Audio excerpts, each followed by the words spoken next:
Welcome to Stellar Reflections, the space where astrology meets real life. I'm Georgina Sierra, here to explore the cycles, crossroads, and inner seasons that shape who we become. Whether you're stepping into adulthood, navigating midlife, or entering a new chapter of wisdom, you'll find insights, stories, and cosmic guidance to help you understand your path. This is a place for all people, all identities, and all phases of life. So no matter where you are on your journey, you're welcome in this space.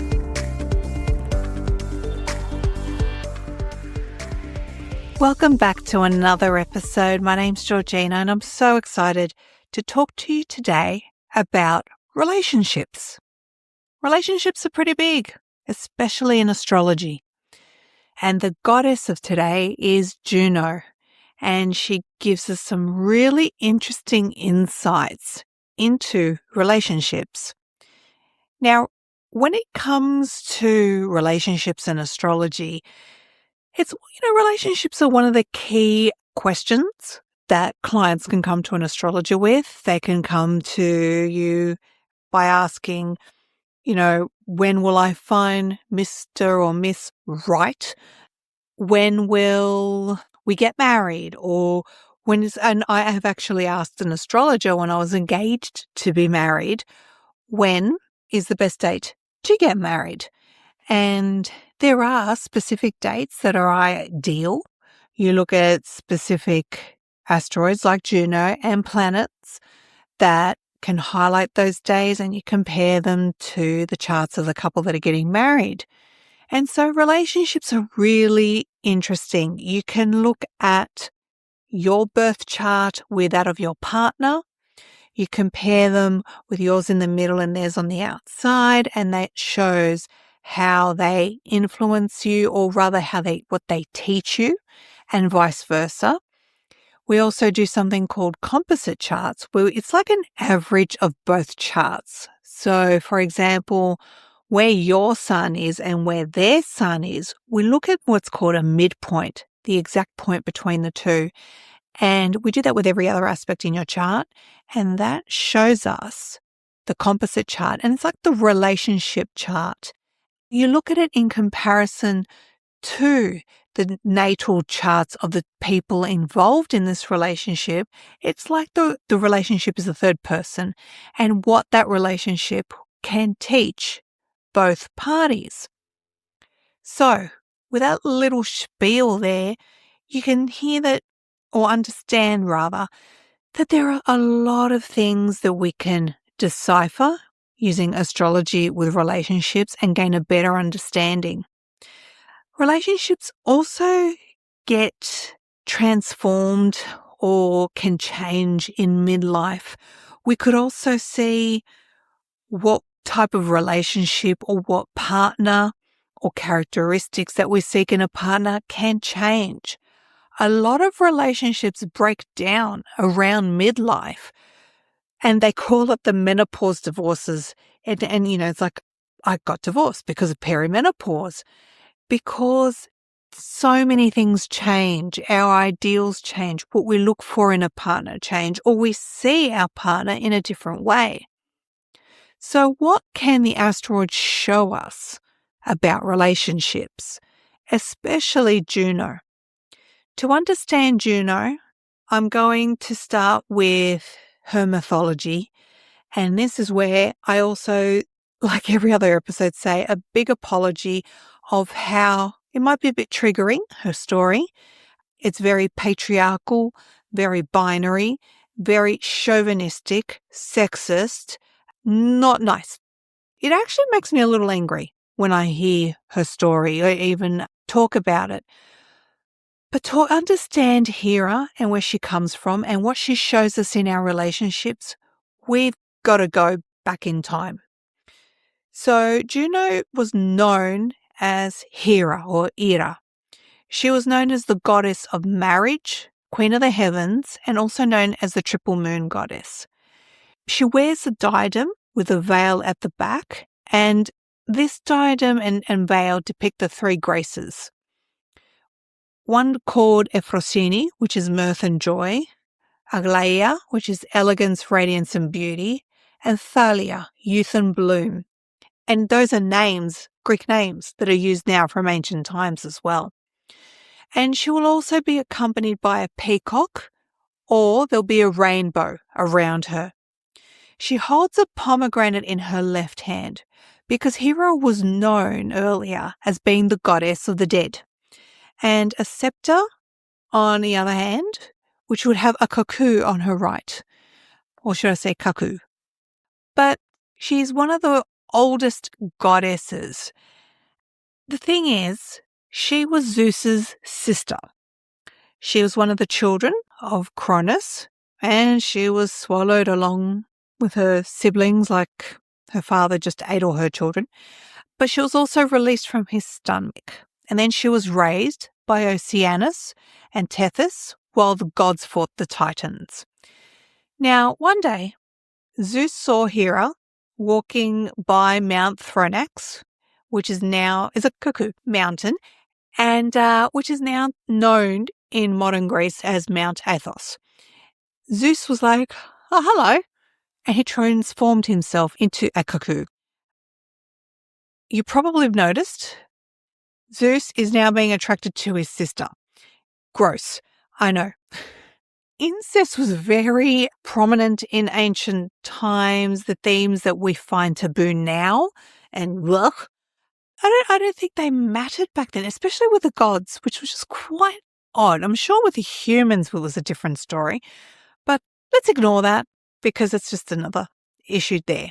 Now, with him transforming into an animal or a bird, he made her take pity and he tricked her into gaining her affections, and once he got her affections, he changed into Zeus and ravished her. And by ravish, we are talking about rape. She was shamed by this violation.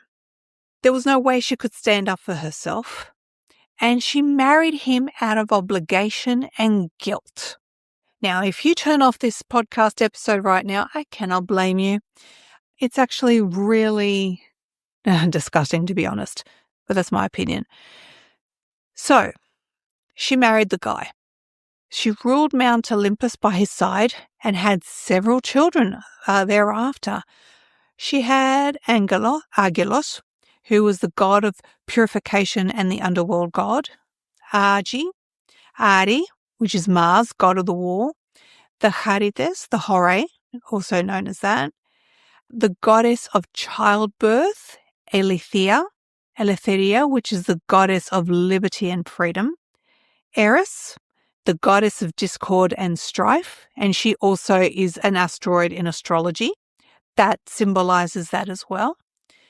Evie, the goddess of youth and God's cupbearer, and Hephaestus, goddess of fire and the divine smith.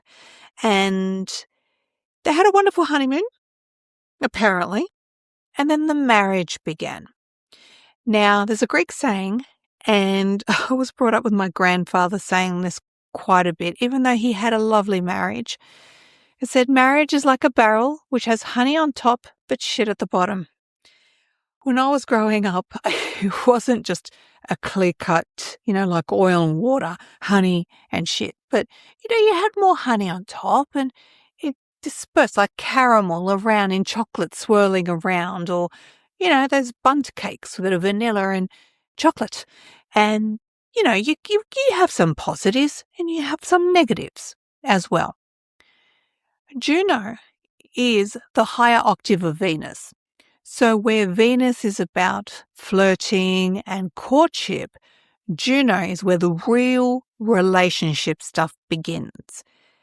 And the astrologers out there are probably thinking, should we look at Juno in a chart when we're doing relationship astrology? Absolutely. Absolutely. And I'll talk more about why later on. Now, Juno, the name. So Hera is the ancient Greek name.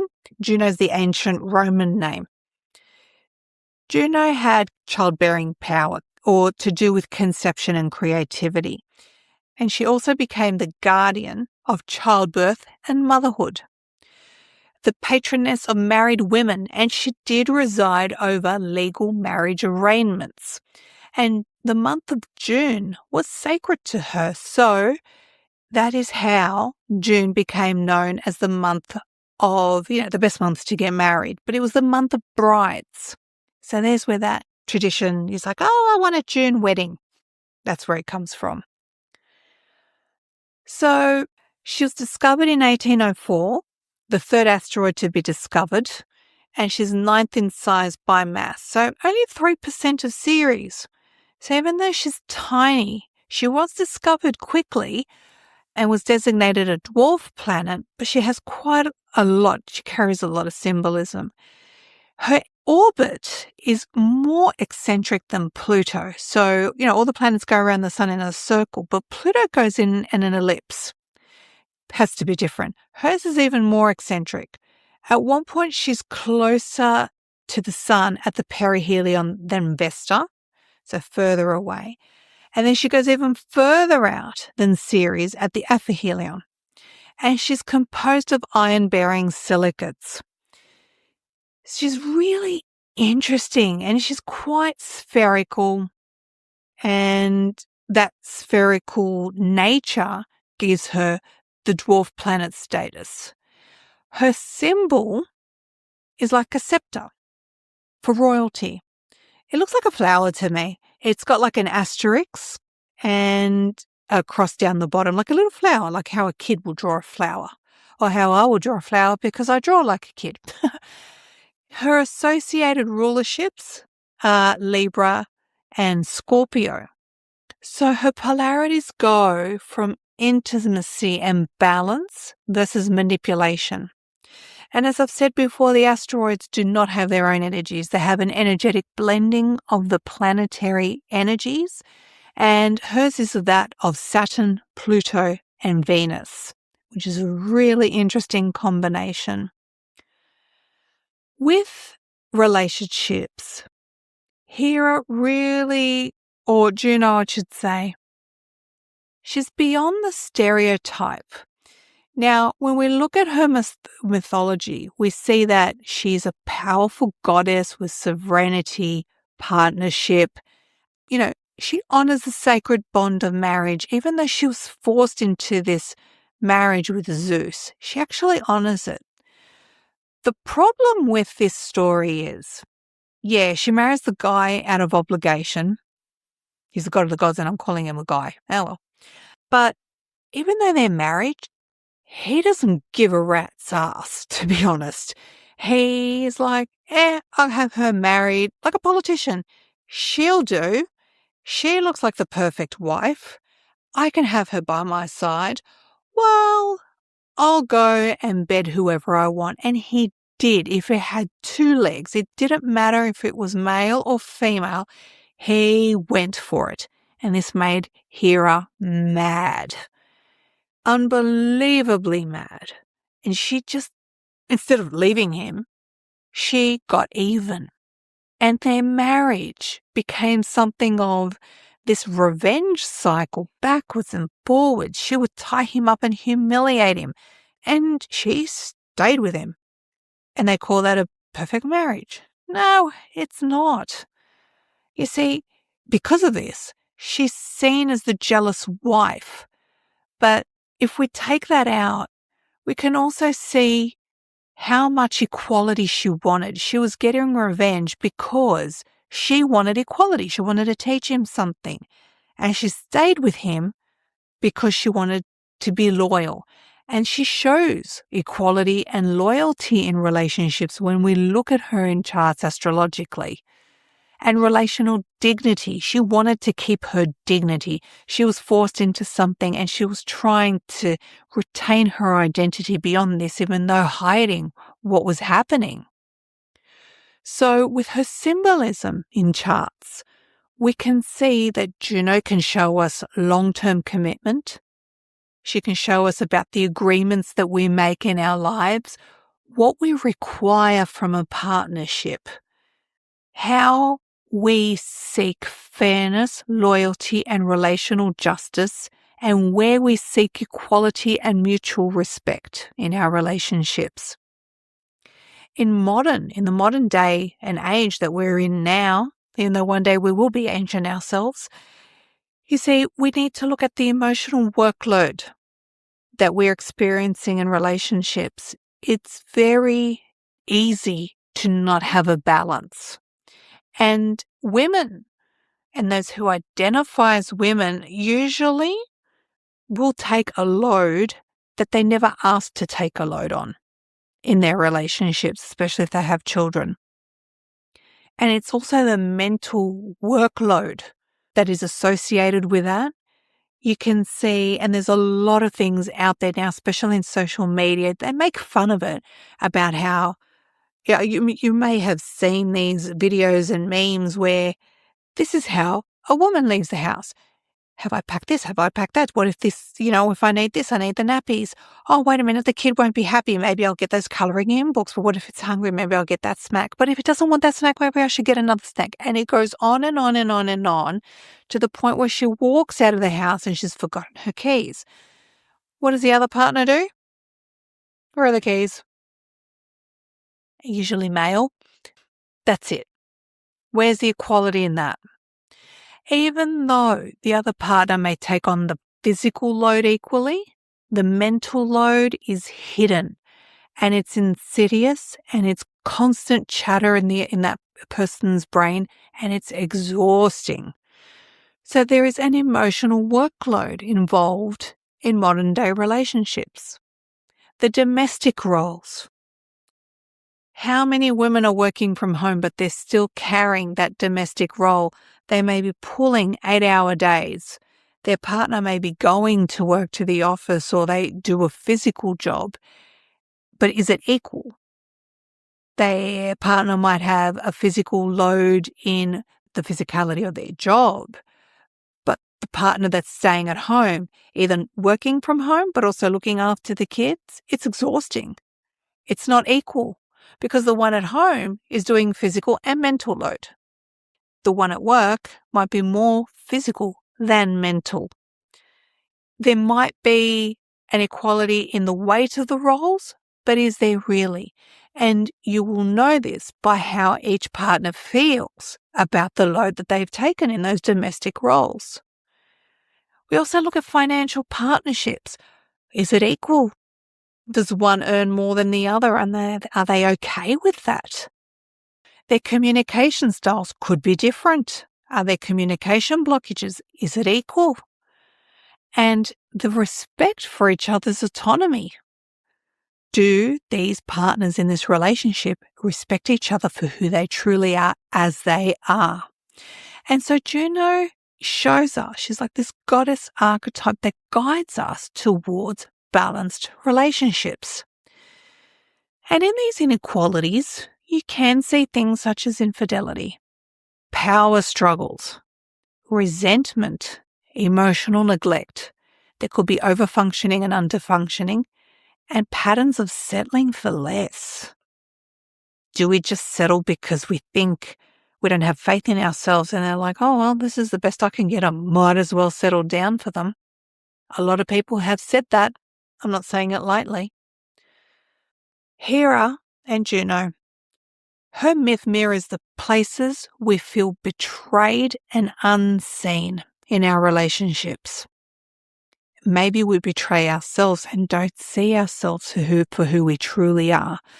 And to understand from there what we really need in our relationships going forward. So many couples can fall into these unequal dynamics. And the reason why they might fall in that, and we could potentially see in client charts, is because of their upbringing and modeling. It can take a person decades to understand how they've been brought up, what they're experiencing, the blockages. That could be something was modeled by their parents' relationships or the adults, the relationship that they had amongst themselves. Kids can see these things even though they don't understand what is going on. They can sense things that are happening between adults, the inequalities, the modeling, and, they will model the behaviors they see in their parents. And there's also these generational patterns. There could be things that happen in previous generations that just keep happening over and over and over again. I think it was that movie, How to Make an American Quilt. It came out in the early 90s, maybe mid-90s, and I remember Winona Ryder was in that movie and some other amazing actresses that had been in Hollywood since the 50s or 60s, and they were talking about, the mother or the grandmother, the mother and the daughter, and things that they experienced in their relationships when they were younger, and there was an underlying theme of the fear of repeating those same patterns as well. It's a great movie if you want to look it up, if it's still available. I don't know if it's been streamed anywhere, but there are generational patterns that Juno can show us. Now, in relationships, if we see an inequality, there may be a fear of rocking the boat. They know that there is an imbalance in the relationship, and they're scared if they speak up, how will their partner react? They can see there's an imbalance. There's an imbalance of effort and work in the relationship or emotional responsibility. And it might have been the status quo for quite a while. So once, they may get to midlife and see, this isn't enough for me. This isn't right. Some people may walk away. Some people may not say anything and let it fester and resentment builds. And then you start that bickering backwards and forwards. Some might have the bravery to sit down and address it calmly and respectfully. But there may be a fear of doing that because it's been the status quo for so long. Now, we can look to Juno in our charts, Juno in our charts in relation to each other, that you can show us if there is an inequality, how we can address that. Okay, there's a challenge there. It's not the end of the world. If we can see a mountain, we can see what it looks like. It gives us indication how to climb it. Same with our charts and in our relationships. How can we work with this challenge in a positive way? How do we rebalance a relationship when things are uneven? Well, I think communication is the best thing. And one thing that Juno can show us is that rather than bickering, being resentful, having that hate going backwards and forwards, in this day and age, a lot of people will just break up. But how many relationships had that dynamic and did not break up? Because they said, no, we're going to stay together for the kids, but it actually would have been better if they did break up. But there's some relationships where you have these inequalities where you can actually sit down and have a conversation and reset the roles. I have a friend who I've known for quite a while, and she stayed home to raise the kids, and her husband worked, and she's a captain, a pilot. And she was like, you know what, I really need to get back in the air. And he was like, well, I'm happy to stay home. And she flies a route where she gets to come home every night, and she's happy. They switch their roles around. And I would say it saved their relationship.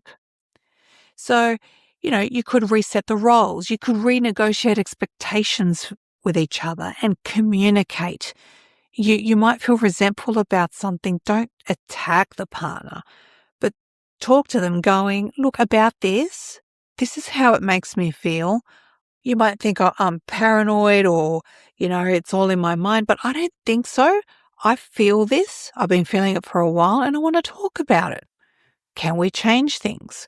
Because, the other partner might not understand what is going on with you.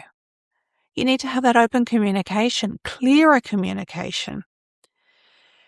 Dividing the emotional and domestic labor, that is something that is huge.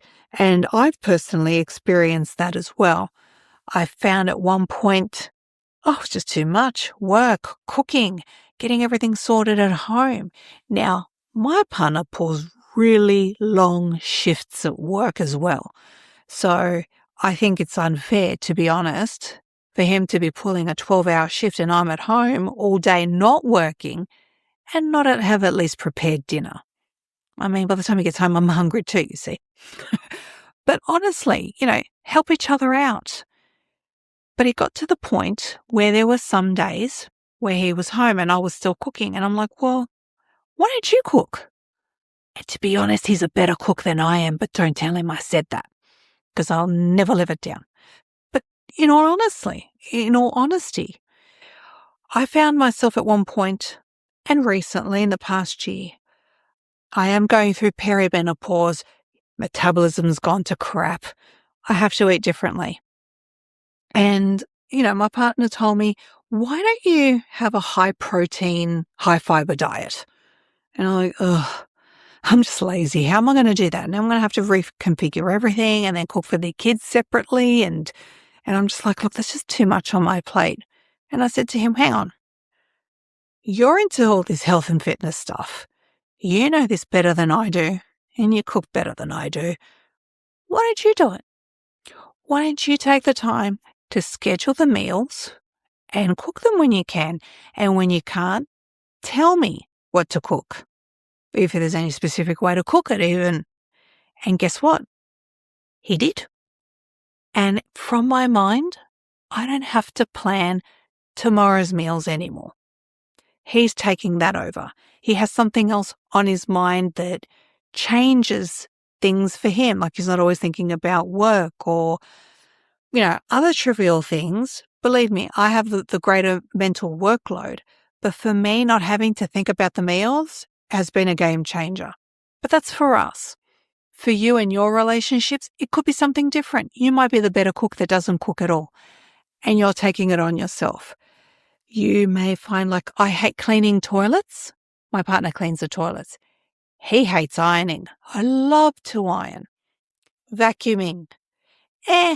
I don't like mopping. I don't mind vacuuming though, especially if it's a nice vacuum. Not the old ones where you pull it along and it's like a little piglet or something. That thing bugs me.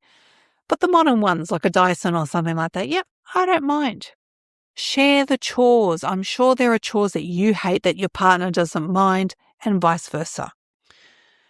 And understanding each partner's needs and your love languages.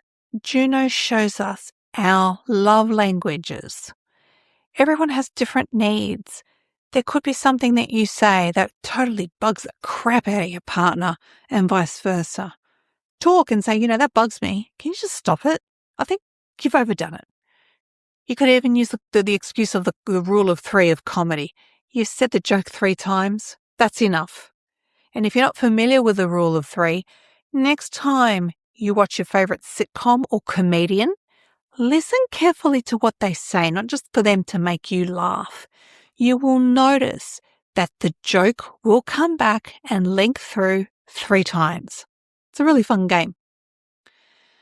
So, many people in relationships, like just getting back to this, look at autonomy versus togetherness.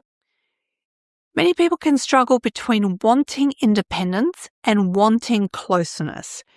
And, Juno can show us what conscious agreements we've made, our boundaries, and our relationship maturities.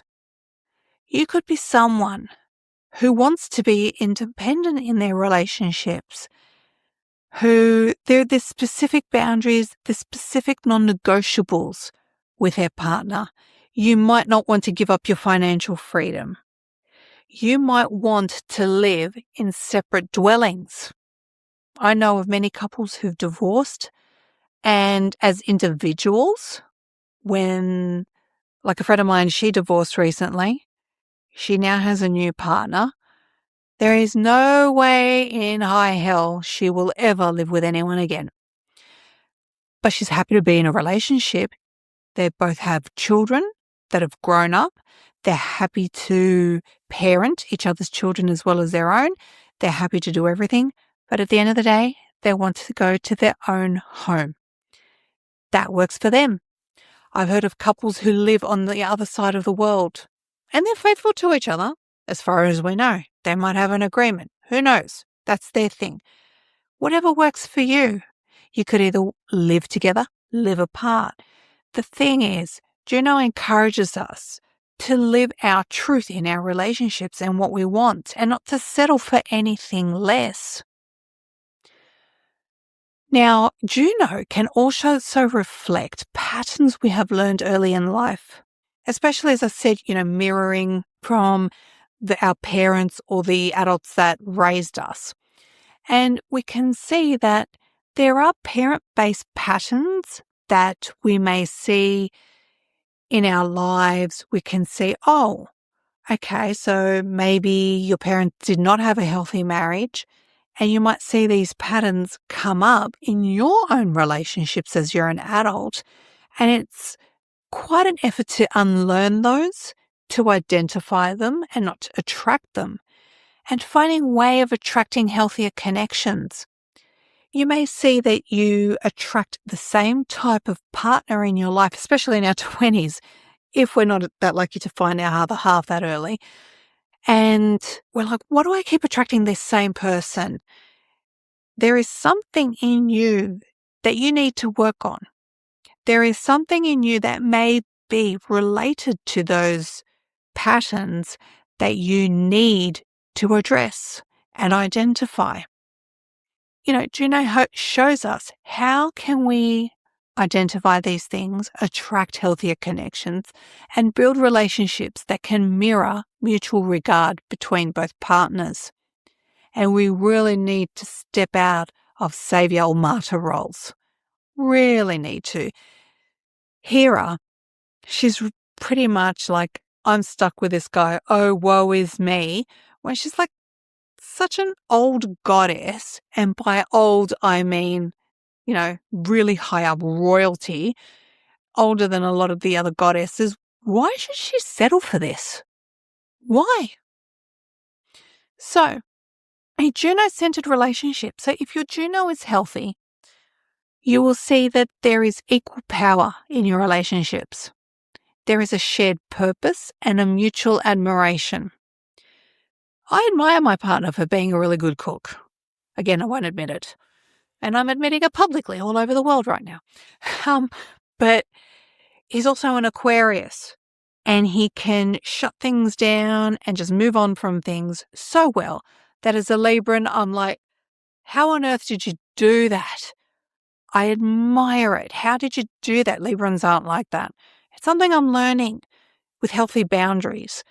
But there will be something in your partner that you admire. It could be something that you're lacking in yourself, that you've attracted, that they can help you learn and grow, and vice versa. Believe me, there are things you will be helping your partner and teaching your partner in your relationships. Juno shows us that we can have long-term devotion without losing our individuality. Again, I watch a lot of movies. If you watch The Princess Diaries #2, and there's a bit where Anne Hathaway, the princess, is getting married and her mother appears out of nowhere, surprise, with her baby sister. And her mother had issues with relationships. She fell in love very young, was widowed, and just didn't find the right guy until later on, which just happened to be Princess Mia's teacher. Anyway, the point is that there is a line in that movie, and she says, it was something along the lines of, a successful marriage or a successful relationship is where you can be yourself, but with someone else. And she's like, huh? Princess Mia didn't really understand it. What I'm trying to say is you can be in a long-term relationship with mutual respect without losing who you are. It's a key thing to not lose yourself in these relationships. And it is quite prominent, especially when someone has given birth or has become a parent, that you can lose yourself because you've got that extra cap on and you don't know who you are. You're so focused in keeping this little human alive that you forget yourself. You forget the things that you loved that make you you. So if you have someone who can remind you of this. It's invaluable. Juno shows us that you can build a partnership built on trust, clarity, and sovereignty.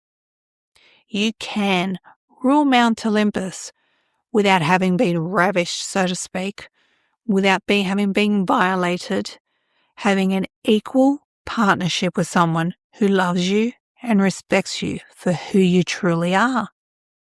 So you can see she's very nuanced, very deep. So because Juno isn't so well known, I'll quickly go through what Juno each sign and house can represent. If you have Juno in Aries or in the first house, you need freedom. You need to understand your personal identity within a relationship. And if you don't have that, you can actually get quite angry and frustrated. And you probably would be attracted to assertive individuals. They might be slightly domineering, but you actually like that. And you can project one's power onto the partner. You can project your power onto them and they can do that to you. And it's equal. Remember, nothing is wrong unless it's consensual and equal and respectful. If you have Juno in Taurus or in the second house, you want stability, groundedness. You do value financial and material security. There might be a mutual interdependency in your relationships and being attached to possessions more. But if you don't have that stability in your relationships, you will have this need to just accumulate. Rather than addressing the issues, you just want to go shopping all the time. You also fear material insecurity and might complain about money quite a bit. And you're attracted to others that are dependable and reliable, and you know they're always there. If you have Juno in Gemini or the third house, you love verbal and intellectual communication, and you could probably analyze everything a lot, discuss and share everything in your relationships. But if you can't do that, you can have an inner mental agitation, continuous inner monologues, and a bit of nervous tension. And you're attracted to the idea of having more than one mate or multiple relationships, possibly simultaneously. If you have Juno in Cancer of the fourth house, security and emotional closeness and nurturance is very important to you. Having that suppressed or denied can turn one or yourself into moodiness, withdrawal, or clingy and dependent behavior. And you're attracted to a mate who is a nurturer on all levels. As the wonderful Bridget Jones says, someone who's not an emotional fuckwit. That says it all. If you have Juno in Leo or the fifth house, you want someone who inspires and supports your creativity. You want admiration, you want excitement. And even if you put a ring on it and you're married, you need that continuous courting, those date nights. You don't want to fall into those routines. And sure, there is a focus or centeredness on parenting from the emotional fulfillment that you will feel from having children. Denying your Juno in Leo or the fifth house, it can result in egocentricity, selfish behavior, or inappropriate means of getting attention. But you're attracted to someone that you can be proud of. So you will find that your most important relationships with people are your partners, your lovers, and children. Even fur babies, I would say. If you have Juno in Virgo or the sixth house, you do need that perfectionism. You do overanalyze things, but you love it. Be denied these needs, you can get quite compulsive, find faults and be overly critical. But you attract people you can work with efficiently and be able to keep up with in the day-to-day routines. And your most important relationships will be with those that could be in the workplace or health or service-related industries or have those issues. Now, if you have Juno in Libra or the seventh house, It's about equality and fair give and take. I have Juno in the 7th house, and I will not settle for anything that's not equal. Never did, never will, and I haven't. By denying this, yeah, you can be combative, you can be competitive and uncooperative, of course, but the attraction is someone I can talk to make decisions and gain respect and approval for the ideas that I have.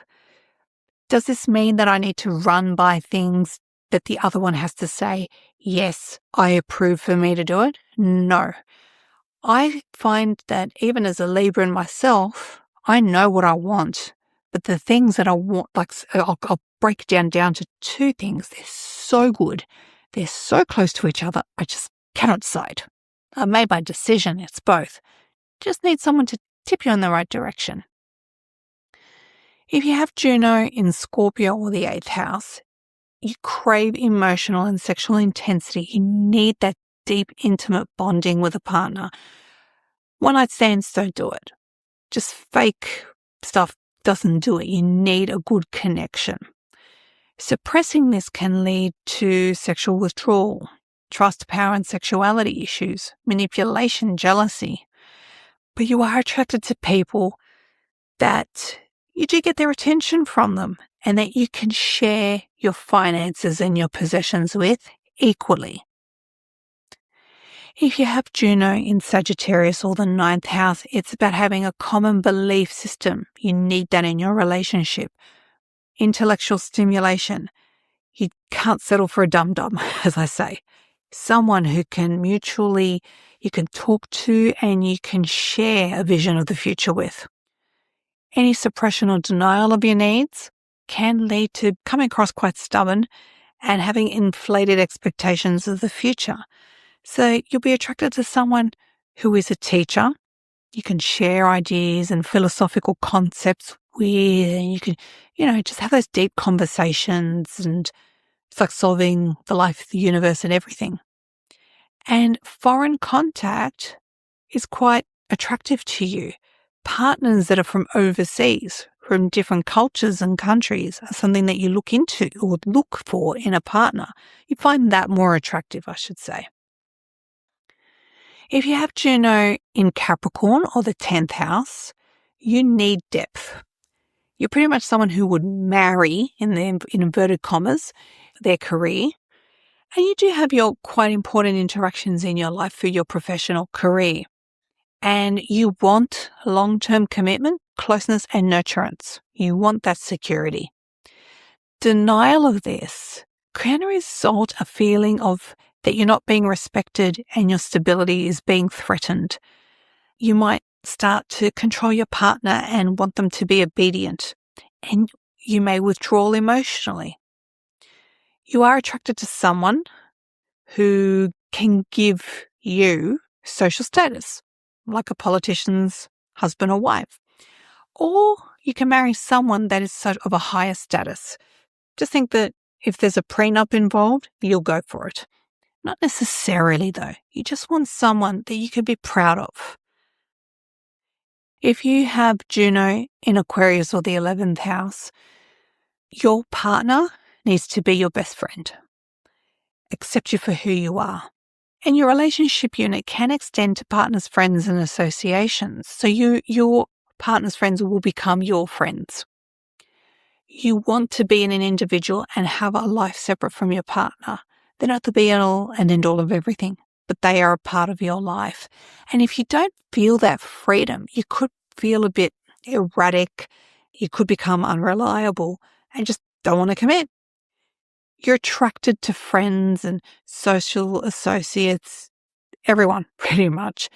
And, you may be more prone to having role reversals in your relationships. Nothing traditional, may even end up having an open marriage. I think I've been talking too much this week, so my voice might be going a little bit here. And finally, if you have Juno in Pisces or the 12th house, you really need someone you can selflessly serve. or release for your evolution. Someone you can have complete faith in and have that commitment, and helps you realize your highest ideals. They can support your spiritual practices, so to speak, your intuition, your intuitive practices. Denial or suppression of these needs can lead to withdrawal, escapism into fantasy or self-deception, martyrdom or victimization. So very much Juno hero mythology there. And yet you're attracted to those with a karmic and destined quality. And it's a partnership. You can only have this partnership with someone that you can merge within an infinite and ecstatic union. It's beyond the material, it's beyond the physical, the mental, the spiritual, I would say. It's up on the spiritual plane and beyond. You will not settle for just anyone.